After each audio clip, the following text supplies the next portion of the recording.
Pretty sure we talked about your young safeties 2 weeks ago, but how's that battle shaping up? And you got, that seems like a pretty potential packed group. Yeah, we got a couple of starters, within Savage and Adrian, but then we got a couple of guys kind of nicked. So you really can't see everybody like Vern, Will Redmond, but then the young guys are stepping up. Henry Black and Thump and Christian, I think those guys are doing a great job on their own. So all that means is you get more reps. When you're younger, if somebody in front of you goes down. So I think that's what those young guys are really capitalizing on. Hey, Jerry, as far as getting Isaac up to speed, what is that process like? Obviously, he's played a lot of football, but when you get him at this point in camp, how do you go about getting the most out of him midway through August? Well, I think one thing that I was fortunate enough to do is have experience like this when I was in Buffalo. We got Lawyer Malaw on a Wednesday, and he played on a Sunday. So in a real game. So, what you have to do is you spend extra time, and then you have to, okay, what do you know? So I ask him, what do you know? And he tells me, okay, I was at Denver and we called it this. I was at New York and we called it that. I said, okay, well, let's equate what you know into what we have. And you just name it, what he already knows, and say, this is a name association. So if you did this over at Denver, it's this here. So now he can relate a lot faster. So really, it was just the little things that I had to really find out what was he good at. I know he can run. I know he can press you long. He's good. He can tackle. One of the things is that, what's your smarts? What do you remember? And like I said, he's telling me stuff that he did at Denver. So that was easy because I know a lot of the Denver stuff. And so I just equated whatever he was doing over there to what we were doing here if it was the same. Jerry, were you watching closely after Stokes got beat by Corey Davis to see how he would react and how he plays next couple plays after that? Well, I mean, in a game situation, yes. I kind of looked and I seen that Corey Davis ran a really good route, a veteran guy. He comes up, he stutters his feet, then he runs a dig route. And then I always ask him, okay, what did he do to you? So if he can give me back what the guy did, I know you understand what you're doing. So he said, yeah, Jerry, I thought he was going to run the out, but he stuttered his feet and then he ran the dig, and I was waiting on the out. That's okay, I understand that. So the next time they came back and they ran the hitch route, that reminded me of the hitch that he made on Tay going against Aaron Rodgers. So it's pretty much the similar stuff. You got different guys doing it, but he didn't back down the very next third down when the ball came his way. So, when I see guys that will still compete, I got beat, but then I'm going to go compete the 3 plays later, that guy's understanding what he's doing, And then when they give you information, can you look at the pad that we have and see if he gave you the right information? So that tells me he's learning, and when you can learn before you get to the sideline, you can probably correct yourself. Back to the new guy, Isaac. Did you know much about him? Because this is obviously his third team, and he's not done well enough on the first 2. So what do you know about him here after? Well, I really didn't, and then I went back. Like once we got him, I went and did all his point of attack tape from New York, and so I just looked at about, I think he had like 82 plays that was point of attack, and that was special teams, defense, and everything in it. And New York runs a different style than we do, so I don't grade him on his technique over at New York. I just want to know, were you a tough guy? Were you a smart guy? If you got beat, okay, I'm not looking to see how you got beat. I want to see what did you do if you got beat, what did you do come back? And then lucky enough, they had just played the Jets, so he was on film from last week. So I got a chance to see him play left corner last week. So, I mean, he did some good stuff, but it's learning techniques that's really different. The defenses were similar. It's the techniques and what they ask you to do that he's going to have to really get up to speed on, and that's what he's really behind. But other than that, I mean, he understands what I'm trying to get done, and he knows that, in order to get a chance to compete to get in the top 4 or 5 guys here, or even 6 guys, I got to have great technique. And then I got to go compete on special teams, and I think that's really what he's trying to do. How did you think your ones looked against the Jets during practices this week? Well, I think in a control, deal, I thought we did pretty good. Again, to me, it was like going against the offense. You know, they're pretty similar.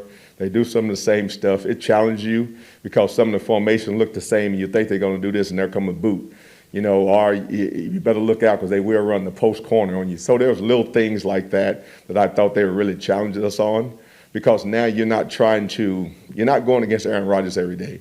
You're going against somebody else. Okay, how do you line up and going against someone else and then keep your composure?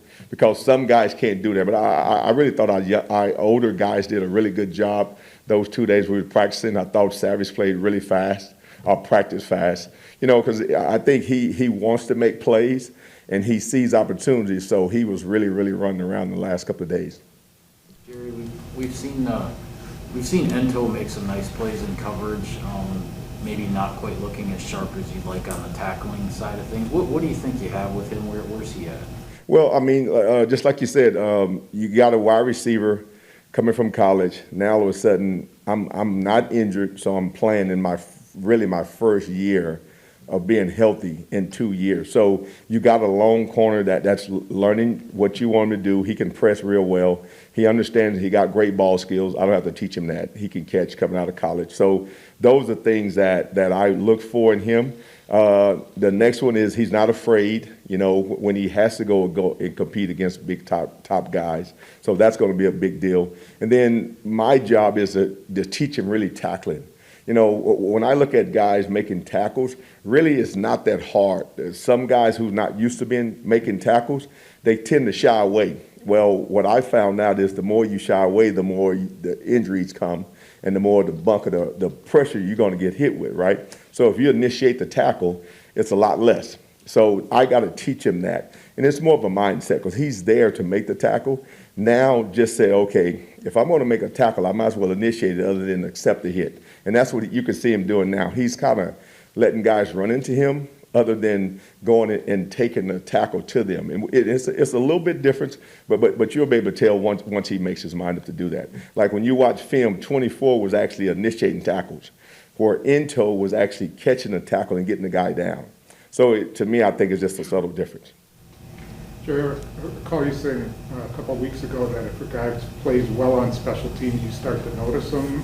You know, is Uphoff a guy who now you have to take a little bit of notice of? Well, I've been noticing him because I watched one play. I think it was one of the last punts where he had a double team. He knocked one guy down, knocked the other guy down, and made the tackle. And, you know, to me, in games, that's a big-time play. So to me, I think the thing that we have to do is keep getting him those situations, giving him more reps.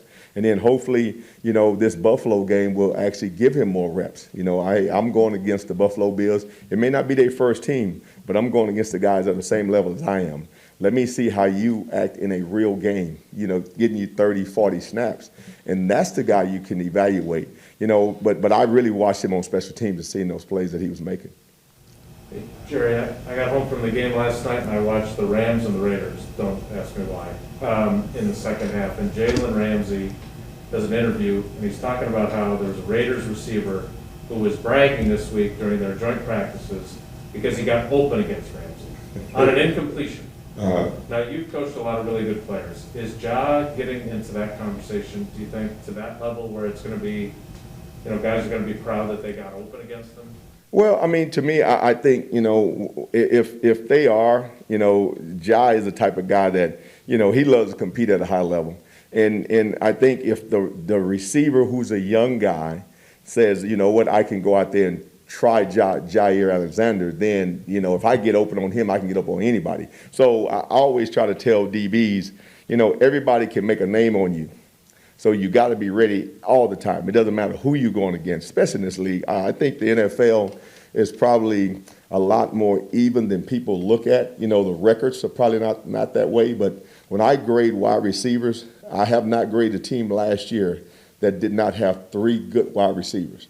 So to me, I mean, I look at Minnesota, they lose Diggs, and all of a sudden there's another rookie show up, get 1,200 yards, and you think, man, we're about to have a breather, but it never happens. So, I mean, I think these young guys that are coming out of college, they're actually maybe more game ready. And so they're not afraid to challenge guys up here. And just like Jaylen said, I don't know who the guy was, with the Raiders, but in their mindset, they think if I can beat Jaylen Ramsey, I can beat anybody. And I think that's the thing I keep telling Jai. You can't sleep on any receiver in this league because everybody's trying to beat you because they will try to make a name off of you.